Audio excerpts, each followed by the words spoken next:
परीक्षा और प्रतियोगिता, यदि ये दो शब्द हटा दिए जाएं, तो छात्र जीवन का रस ही खत्म हो जाए। यदि परीक्षा ना हो तो शिक्षक की नजर से छात्र का मूल्यांकन नहीं हो सकता, और प्रतियोगिता ना हो तो साथियों के बीच अपनी क्षमता का पता नहीं चलता। हालांकि बहुत से विद्यार्थी परीक्षा और प्रतियोगिता से डरते हैं और दूर भागते हैं, लेकिन अधीश परीक्षा से कभी नहीं घबराया और आज उसे जाल में फंसाकर प्रतियोगिता में उतार दिया गया। लेकिन वो घबराया नहीं, एक एक कर हर स्तर पर खुद को साबित किया। लेकिन अब सामने मांत्रिक विशाल खड़ा है। ये शायद वही है जिसने अधीश को इस जाल में धकेला था।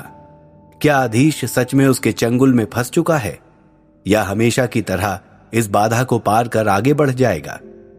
गुरु सूर्यभान और वृंदा ध्यान से पूरी प्रतियोगिता देख रहे थे और उनकी नजरें लगातार अधीश पर जमी हुई थीं।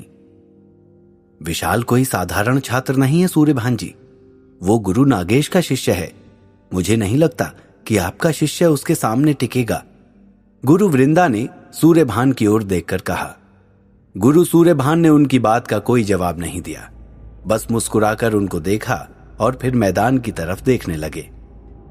अपनी सफलता पर खुश होता हुआ विशाल जोर जोर से हंस रहा था कि तभी मैदान में एक बार फिर अंधेरा छा गया। यह अंधेरा पिछली बार की तुलना में बहुत अधिक गहरा था। वहां मौजूद बहुत से लोगों के सर चकराने लगे। किसी को कुछ नजर नहीं आ रहा था। मंदार के शिक्षकों, रक्षकों और उत्तम श्रेणी के मांत्रिकों के अलावा सभी की आंखों के आगे अंधेरा ही था। गड्ढे की गहराई से ही अधीश ने वायु मंत्र पढ़ा, वात चक्र, और आंधी की तेज गति से वात चक्र के साथ ही वो फिर मैदान में आ चुका था। लेकिन इस बार अधीश ने विशाल को दूसरा मौका नहीं दिया और तुरंत ही अस्त्र के प्रयोग से उसके चारों तरफ बर्फ की मोटी मोटी दीवारें खड़ी कर दी। अभी विशाल वो बर्फ तोड़ने की कोशिश कर ही रहा था कि तभी उसने एक साथ लगभग 1 दर्जन अग्निपिंड उसकी ओर उछाल दिए। मैं हार मानता हूं, वो चिल्लाया।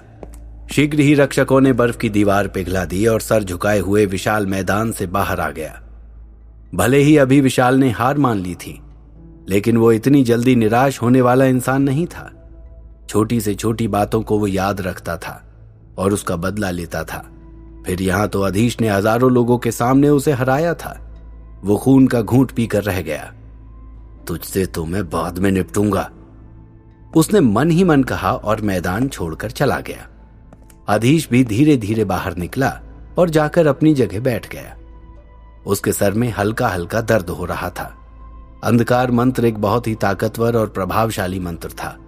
हर कोई उसे ना तो पढ़ सकता था, ना ही झेल सकता था। अधीश ने पूरी ताकत इकट्ठी करके एक बहुत ही घना अंधकार मैदान में उतारा था और इसी कारण उसके सर में दर्द हो रहा था। अधीश, तुम्हारे पास 4 तत्व मंत्र हैं, ईला ने कहा। उसकी आवाज आश्चर्य में डूबी हुई थी। अधीश ने हां में सिर हिला दिया। मैं तो तीसरे चरण में हार गई।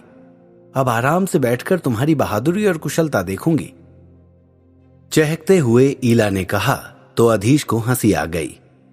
ईला, मेरा सर दुख रहा है, थोड़ी देर ध्यान लगाने दो बस, अधीश ने उससे विनती की।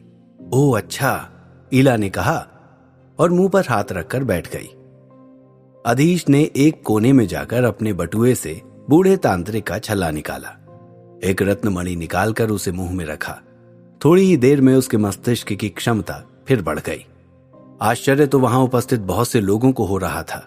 एक शिष्य के पास, जिसे अभी मंदार में आए हुए सिर्फ 1 ही साल हुआ है, 4 तत्वों के मंत्र होना बहुत बड़ी बात थी। गुरु वृंदा भी आश्चर्य के साथ गुरु सूर्यभान से यही बात पूछ रही थी। आपने अधीश को 4 तत्वों के मंत्र, वो भी साधारण श्रेणी के, एक साथ रखने की आज्ञा कैसे दी? इसका अर्थ जानते हैं ना?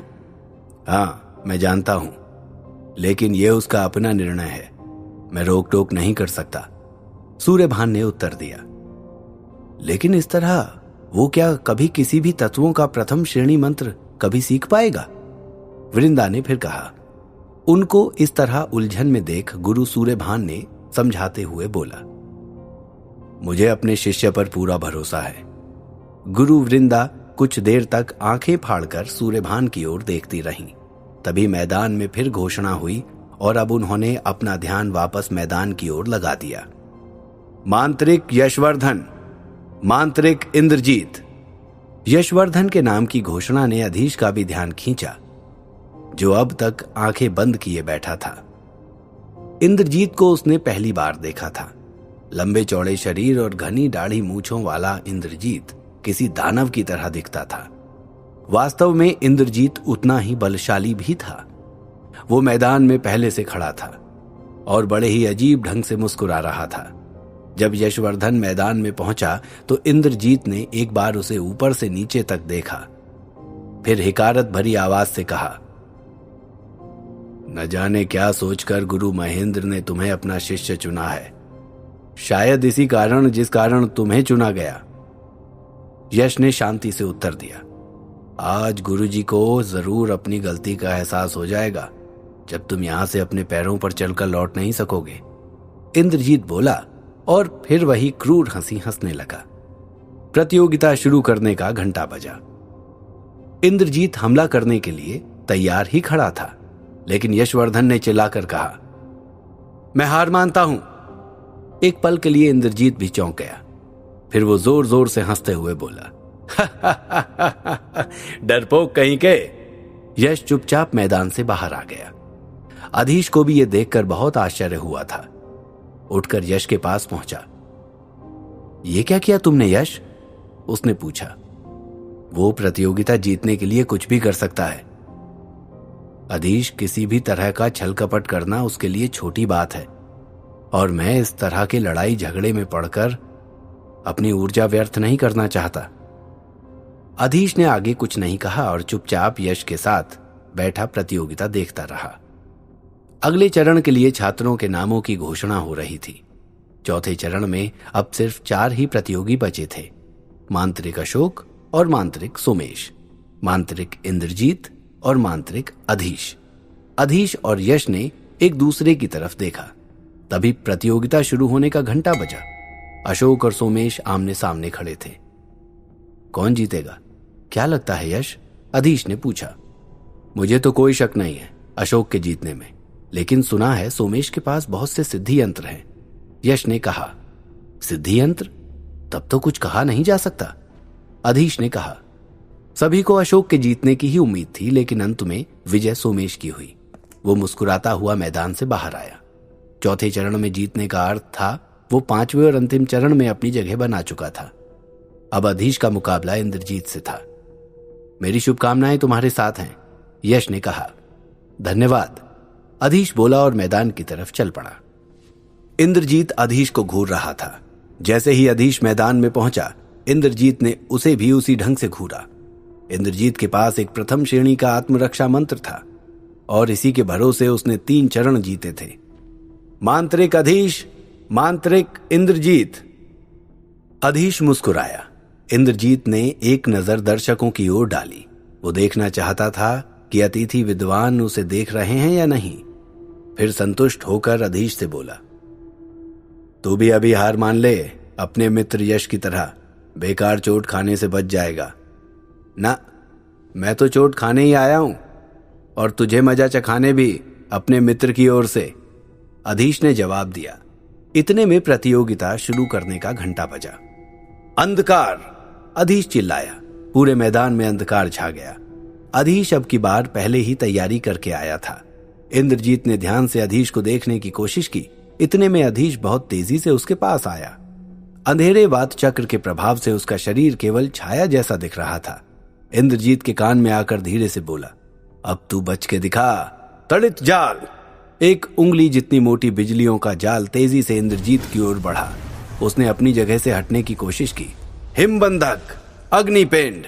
पूरे मैदान में बर्फ की ठंडक और भय की लहर दौड़ गई। अनेक अग्निपिंड इंद्रजीत के सर के आसपास घूमने लगे। अधीश के एक इशारे पर उनमें विस्फोट हो सकता था और इंद्रजीत के सर के चीथड़े उड़ जाते। इंद्रजीत को अधीश ने कोई मौका ही नहीं दिया था। अब इंद्रजीत की जान पर बनाई थी। मैं हार मानता हूं, हार मानता हूं। डर से कांपती हुई इंद्रजीत की आवाज आई। मैदान में अचानक उजाला हो गया। अग्निपिंड फूल बनकर बरस गए। सबने देखा इंद्रजीत सर झुकाए मैदान के बाहर जा रहा था। अधीश जैसे ही बाहर निकला, यश दौड़कर उसके पास आ गया और उसके कंधे थपथपाते हुए बोला, बहुत बढ़िया अधीश, मुझे तुम पर गर्व है। अधीश मुस्कुरा भर दिया। ईला भी अब तक वहां आ गई थी। अधीश, तुम्हारे पास 5 मंत्र हैं। वो अजीब सी नजरों से उसे घूरती हुई बोली। उधर वृंदा भी बिल्कुल इसी तरह गुरु सूर्यभान को घूर रही थी। आपको इसका मतलब पता है गुरु सूर्यभान? 5 तत्व मंत्र? सच में? उन्होंने कहा। गुरु सूर्यभान शांत बने रहे। वृंदा कुछ देर उनकी ओर देखती हुई जवाब का इंतजार करती रही, फिर मैदान की ओर नजरें घुमा ली। अधीश, तुम अंतिम चरण के लिए तैयार हो? यश ने पूछा। हां, बस थोड़ा आराम कर लेता हूं। अधीश कुछ थक सा गया था। हां, अभी तो समय है, यश ने कहा। तुम गुरु महेंद्र के शिष्य हो ना? ईला ने यश से पूछा। उसने भी इंद्रजीत और यश का मुकाबला देखा था, जहां वो बिना लड़े ही बाहर आ गया था। हां, यश ने छोटा सा उत्तर दिया। अधीश सुनकर हंस दिया। वो जानता था यश अजनबी लोगों से अधिक बात नहीं करता और ईला को बातें करने की बीमारी है। वास्तव में इस बात का ईला को ही नहीं, सभी को आश्चर्य हुआ था कि गुरु महेंद्र के प्रिय शिष्य ने बिना लड़े ही हार मान ली। लेकिन यश ऐसा ही था। उसका ध्यान केवल अपने लक्ष्य पर रहता था। वो कभी विवादों में समय नष्ट नहीं करता था और यह भी एक कारण था कि गुरु महेंद्र उसे बहुत पसंद करते थे और यही इंद्रजीत के उससे चिढ़ने का मुख्य कारण था। ईला काफी देर तक यश से बात करती रही और वो भी हां हूं में जवाब देता रहा। अधीश आंखें बंद कर ध्यान लगाने की कोशिश कर रहा था। कुछ देर बाद आखिरी मुकाबले का घंटा बज उठा। सभी का ध्यान एक मैदान पर लगा था। दोनों प्रतिभागी आमने सामने आकर खड़े हो गए। अंतिम चरण में गुरु जयदेव ने मैदान में आकर दोनों का परिचय दिया। उनके जाने के बाद अधीश और सोमेश एक दूसरे के आमने सामने खड़े थे। अधीश को महसूस हुआ सबकी नजरें उसी पर गड़ी हुई हैं। सोमेश गुरु बसंत देव का शिष्य था और उसके पास अनेक सिद्धि यंत्र भी थे। अधीश ने एक गहरी सांस ली और ध्यान केंद्रित करने की कोशिश की। मांत्रिक सोमेश, मांत्रिक अधीश, दोनों ने एक दूसरे को अपना परिचय दिया। घंटा बज उठा। इस बार अधीश को पहले हमला करने का मौका नहीं मिला। तड़ित बाण, सोमेश चिल्लाया। बिजली के मोटे मोटे भाले अधीश की ओर लपके। पृथ्वी रक्षा, अधीश ने मंत्र पढ़ा। मिट्टी और पत्थरों की एक मोटी दीवार अधीश के चारों ओर खड़ी हो गई। बिजली के भाले उस दीवार से टकराकर नष्ट हो गए, लेकिन कवच नहीं टूटा। अधीश के पास पृथ्वी मंत्र भी है, यानी 6वां तत्व। गुरु वृंदा ये देखकर बहुत अधिक हैरान थी। और आप इतने शांत बैठे हैं, आपको लगता है अब कभी अधीश प्रथम श्रेणी का मंत्र सीख सकेगा? गुरु वृंदा बड़बड़ाई जा रही थीं, लेकिन गुरु सूर्यभान का पूरा ध्यान मैदान की ओर ही लगा था। उनकी तीसरी आंख लाल लाल जल रही थी। अंधकार, पृथ्वी घात। दोनों ने लगभग साथ ही मंत्र पढ़े। मैदान में अंधेरा छा गया और अधीश फिर मिट्टी की मोटी दीवारों से घिरने लगा। लेकिन अधीश का पृथ्वी रक्षक मंत्र था। सोमेश ने घातक मंत्र पढ़ा था। ये दीवारें बहुत ऊंची थीं। साधारण आदमी इनमें घिरकर प्राण खो देता था। अंधकार सोमेश का कुछ नहीं बिगाड़ सका, न ही अधीश को अगला मौका मिला। सोमेश ने एक सिद्धि यंत्र निकालकर हाथ में लिया और कुछ मंत्र पढ़े। चारों ओर तुरंत ही प्रकाश फैल गया। अधीश दीवारों के अंदर कैद होता जा रहा था। अग्निपिंड विस्फोट, सोमेश चिल्लाया।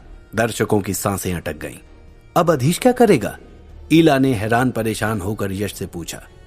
यश खुद ही आंखें फाड़कर मैदान की ओर देख रहा था। उसे ईला का प्रश्न सुनाई ही नहीं दिया। ईला और नहीं देख सकी और आंखें बंद करके ईश्वर से प्रार्थना करने लगी। यदि आसमान से आग बरसने लगी तो मैं यहीं जलकर राख हो जाऊंगा। अधीश के दिमाग में विचार कौन था? गुरु वृंदा ने एक बार फिर सूर्यभान की ओर देखा, लेकिन वे अब भी उसी तरह शांत बैठे सब देख रहे थे।